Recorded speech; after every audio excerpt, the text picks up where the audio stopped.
मैं मनीता तौर एक बार फिर हाजिर हूँ हमारे हिंदी व्याकरण का पार्ट 4 लेकर। आज हम वर्णमाला और वर्णमाला में हम स्वर पढ़ने वाले हैं। तो आओ शुरुआत करते हैं। भाषा संस्कृत के भाष शब्द से बना है जिसका अर्थ है बोलना। भाषा की सार्थक इकाई वाक्य है। वाक्य से छोटी इकाई उपवाक्य और उपवाक्य से छोटी क्या होती है? पदबंध।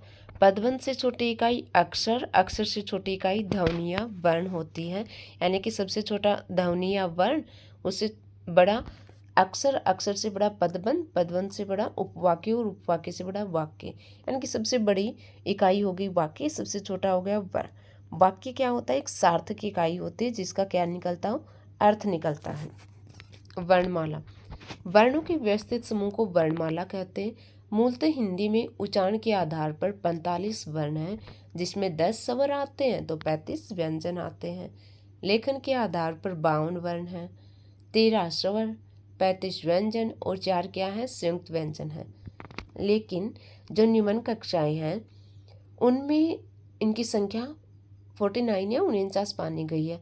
अभी जो HSSC TGT हिंदी स्क्रीनिंग का एग्जाम हुआ था उसमें न 52 ऑप्शन में था न 45 था, 49 दे रखा था। और किसको सही माना था? 49 को HSSC ने सही माना था। तो ऑप्शन को देखकर थोड़ा ध्यान रखना कि क्या आएगा क्या नहीं। वर्णमाला। वर्णमाला स्वर और व्यंजनों से मिलकर बनी है। स्वर स्वतंत्र रूप से बोले जाने वाले वर्ण क्या कहलाते हैं? स्वर कहलाते हैं। परंपरागत रूप से 13, उच्चारण के आधार पर क्या ये 10 हैं। स्वरों का वर्गीकरण 6 प्रकार से होता है। जब स्वरों का वर्गीकरण करते हैं तो ये 6 प्रकार से होगा। मात्रा के आधार पर, यानी कि बोलने में कितना समय लगता है। जीभ के प्रयोग के आधार पर, जीभ किस तरह से मूवमेंट करती है। मुख द्वार के आधार पर, मुख कितना खुलता है। ओठों की स्थिति के आधार पर, ओठों की बनावट कैसी होती है। हवा के नाक व मुंह से निकलने के आधार पर, हवा मुंह से निकल रही है नाक से या गोस्तव कंपन के आधार पर। देखिए यहाँ पे स्वर दे रखे हैं और स्वर के साथ साथ इनकी मात्राएं दे रखी हैं। Very very important. ये मात्राएं आप लोग सीख ले, न आती हो तो सीख लेना, क्योंकि संधि इन मात्राओं के बगैर नहीं आती। और जब हम किसी चीज़ के लंबे समय तक टच में नहीं रहते तो हम भूल जाते हैं। तो अब स्टेट वगैरह के एग्जाम आने वाले, ग्रुप डी, बहुत सारे एग्जाम आने वाले हैं। तो अपनी वर्णमाला को कंप्लीट रखना और वर्णमाला को आगे पीछे न याद करके आप क्रम से याद करना, जिससे हमारे कई टॉपिक करने में हमें क्या रहेगी? आसानी रहेगी। देखो ए की तो कोई मात्रा होती ही नहीं है, क्योंकि ए तो सभी के अंदर ही क्या होता है? शामिल होता है। और जब हम ए को निकाल देते हैं तो जो हमारे व्यंजन है वो क्या हो जाते हैं? आधे हो जाते हैं। तो ए की कोई मात्रा नहीं। जबकि आ होता है, एक ए हो गया, इसके आगे एक डंडा लगा दिया, जिससे क्या हो गया? जो डंडा लगाया हमने वो इसकी मात्रा हो गई। ई, छोटी ई, याद ऐसे रखना है इनको। बहुत ज़्यादा कन्फ्यूजन होता है लेकिन याद रखना, वेरी इजी। एक ट्रिक बताती हूँ तुम्हें। छोटी ई बोलते हैं हम इसको, छोटी ई। जो छोटे बच्चे होते हैं उनको हम हमेशा आगे रख कर चलते, कभी भी पीछे नहीं छोड़ते। तो आगे जो मात्रा आएगी, जिस भी वर्ण के आगे से जो मात्रा आती है वो होती है छोटी मात्रा ई की। बड़ी, बड़ी, तो जो बड़े होते हैं वो हमेशा क्या चलते हैं? पीछे चलते हैं। जो इसकी जो मात्रा आएगी वो वर्ण के क्या आएगी? पीछे से आएगी। छोटा ऊ, छोटा ऊ होता है, यानी कि जो छोटे बच्चे होते हैं वो कभी भी नीचे गर्दन करके नहीं चलते, वो ऊपर मुंह करके चलते हैं। तो इसकी मात्रा का मुंह भी क्या है? ऊपर है। बड़ा ऊ, बड़े लोग, बड़े लोग होते हैं वो हमेशा गर्दन झुका के सिंसियरिटी के साथ चलते हैं। तो क्या हो जाएगा? नीचे इस मात्रा का मुंह हो जाएगा। और री अलग ही से हो रही है। और ए की क्या है कि देखो जो ए है इसकी, जैसे इसके नीचे की बनावट है, ए की जो बनावट है नीचे हमने बनावट कर रखी है, नीचे एक डंडी से निकाल रखी है, बिल्कुल सेम ऐसी मात्रा है इसकी आई। अब देखो एक तो इसके नीचे वाली बनावट की हो गई, एक मात्रा इसके ऊपर लगी हुई है, तो कितनी हो जाएंगी? 2 हो जाएंगी। ओ, देखो इसको ध्यान से देखो। अगर ऊपर वाली मात्रा को हम छिपा ले तो आ है, आ की हमने पढ़ा था एक खड़ी रेखा हो जाएगी या डंडा हो जाएगा, हो गया। उसके ऊपर किसकी मात्रा है? ए की है, तो एक खड़ी रेखा और ऊपर ए। औ, औ में क्या है? एक आ है, एक ऐ है, तो इसकी खड़ी और उसके ऊपर 2 मात्रा लग जाएंगे। अब आगे देखिए। स्वरों का उच्चारण स्थान। ए आ इसका उच्चारण स्थान कंठ से होता है, और ई इसका उच्चारण स्थान तालु से, उ इसका उच्चारण स्थान होठ से होगा। देखो जब ए को बोलते हैं तो आवाज़ कंठ से आती है, ई को बोला जाता है तो तालु से आती है, और जब ऊ का उच्चारण होता है तो हमारे होठ गोलाकार हो जाते हैं तो होस्ट हो गया। और जब री को बोला जाता है तो हमारी जो जीभ है ये मुड़कर मुर्दा को क्या करती है, स्पर्श करती है। और जो ए है, ए आई है, हमें पता है ए आ का कंठ था और ई का क्या था, तालव्य था। तो ये जो स्वर है ये दो से मिलकर बने, ए ई से, तो इनका उच्चारण स्थान भी क्या हो जाएगा, दो होंगे, कंठ और तालु। ओ औ ये भी दो से मिलकर बने हैं, ए और ऊ से, तो क्या हो जाएगा, कंठ और होस्ट हो जाएगा। इनको रटने की जरूरत नहीं होती, इनको समझने की जरूरत होती है। रटा हुआ हम जल्दी भूलते हैं, थोड़ा ध्यान लगा के। और एक बार में न समझ में आए तो वीडियो को 2 बार देख लेना, ये वेरी वेरी इंपॉर्टेंट टॉपिक है। इसके बाद अगला देखिए, मात्रा के आधार पर स्वरों का वर्गीकरण। मात्रा के आधार पर यानी कि कितनी हवा हमारे मुंह से निकल रही है, कितना समय लग रहा है, तो वो हो जाएगा 3, हर्षव, दीर्घ, प्लुत। हर्षव स्वर में सबसे कम समय लगता है, जैसे ए हो गया, ई हो गया, ऊ हो गया, यानी कि तीनों छोटे हैं।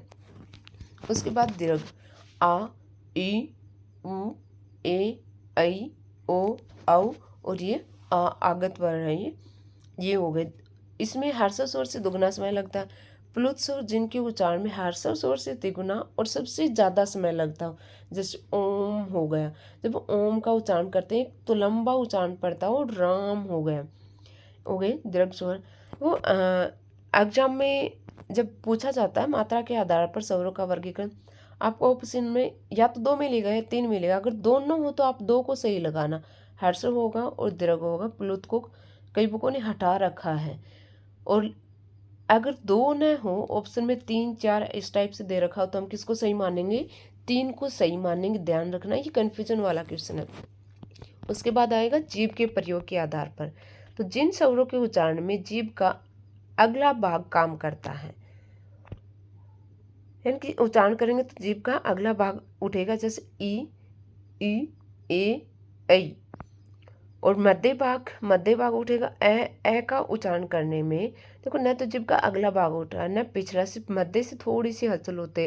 देखो हम जीभ को एक जगह टिका के दांतों के लगा के भी हम क्या कर सकते हैं, इनको बोल सकते हैं, यानी कि जीभ को हिलाने की जरूरत नहीं पड़ती। तो मध्य भाग क्या हो जाएगा, ए हो जाएगा।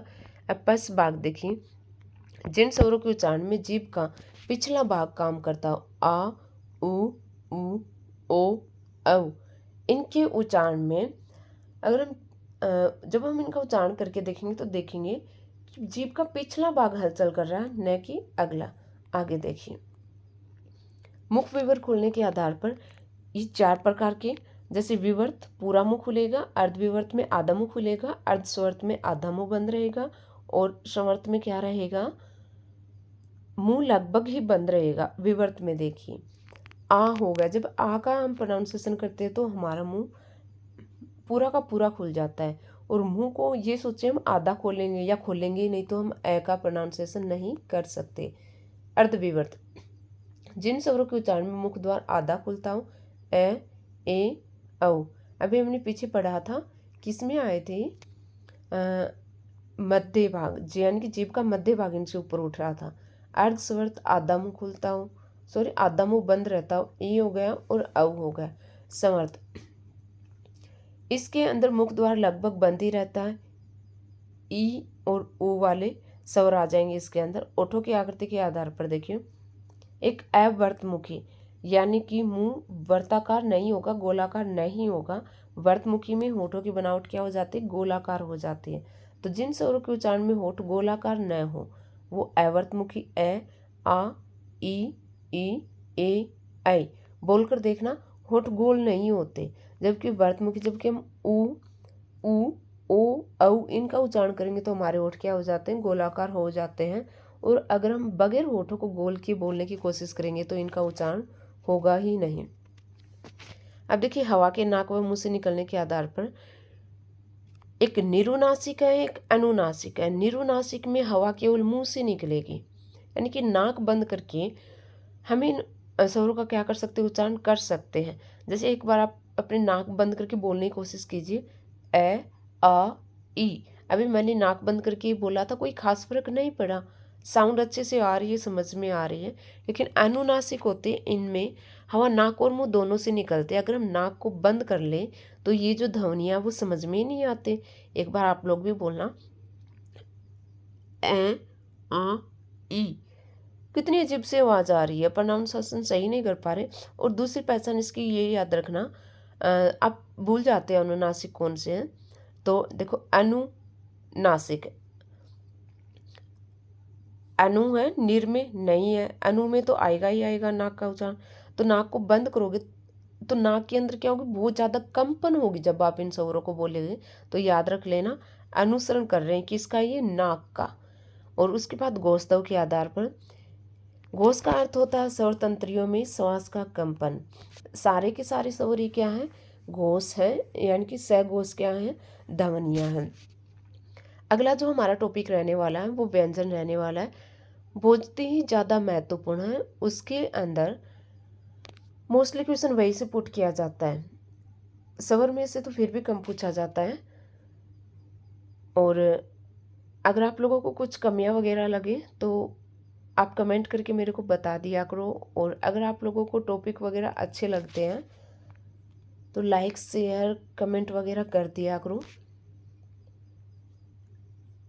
धन्यवाद।